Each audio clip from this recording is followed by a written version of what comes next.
లాలసలో లీనమైన తపస్సు.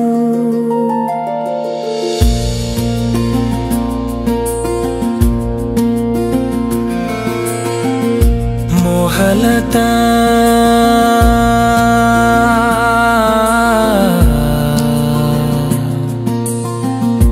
ఆమె పేరు వినగానే మనసు తేలిక పడుతుంది.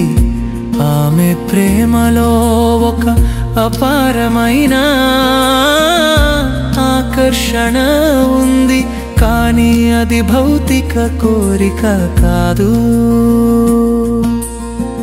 భగవద్భావంలో లీనమైన లాలస మోహలత, భగవంతుని కోసమైన ఆత్రతను, అతని చరణాలకు ఎప్పటికీ చేరాలన్న తపస్సును జీవంగా మార్చిన గోపిక. ఆమె రాధను చూసి ప్రేమ అర్థం చేసుకుంది, కానీ తనలో ప్రేమగా ఏర్పడినది ఎదురుగా ఉన్న కృష్ణునికి చేరలేనన్న బంధాన్ని చీల్చాలన్న తపన ఆమె భావనల్లో పదే పదే అదే మాట. ఎప్పుడైతే ఆయన నా హృదయంలో ప్రవేశిస్తాడో అప్పుడే నా జీవితం ప్రారంభమవుతుంది.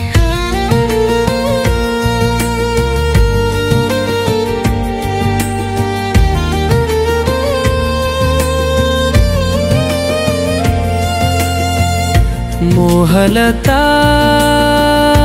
నిద్రలోనూ జాగృతములోనూ కృష్ణునినే తలచేది. ఆమె ప్రేమలో తపస్సు ఉంది, కానీ ఆ తపస్సు మౌనంగా కన్నీటిలో కన్నుల తడిలో వ్యక్తమయ్యేది. ఎప్పటికీ ఎదురుగా ఉండి చేరలేని కృష్ణుని కోసం ఆమె హృదయం విలవిల్లాడేది. ఆమె వెన్నెలలో కృష్ణుని నీడ చూసేది, గాలిలో ఆయన శ్వాసను అనుభవించేది. ఒకసారి రాధామెను చూసి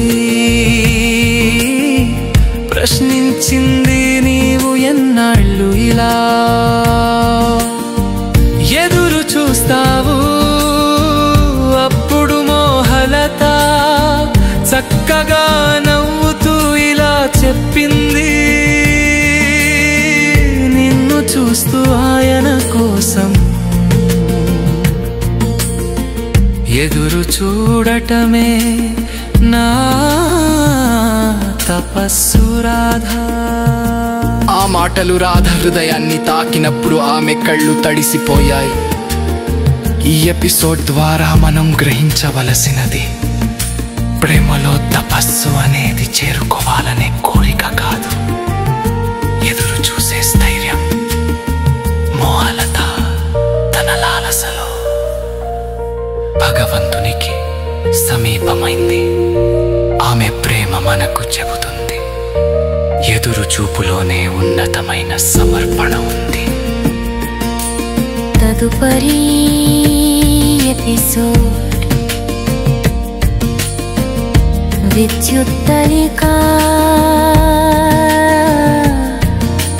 ప్రేమలో వేగం, తపస్సులో స్థిరత్వం. జై రా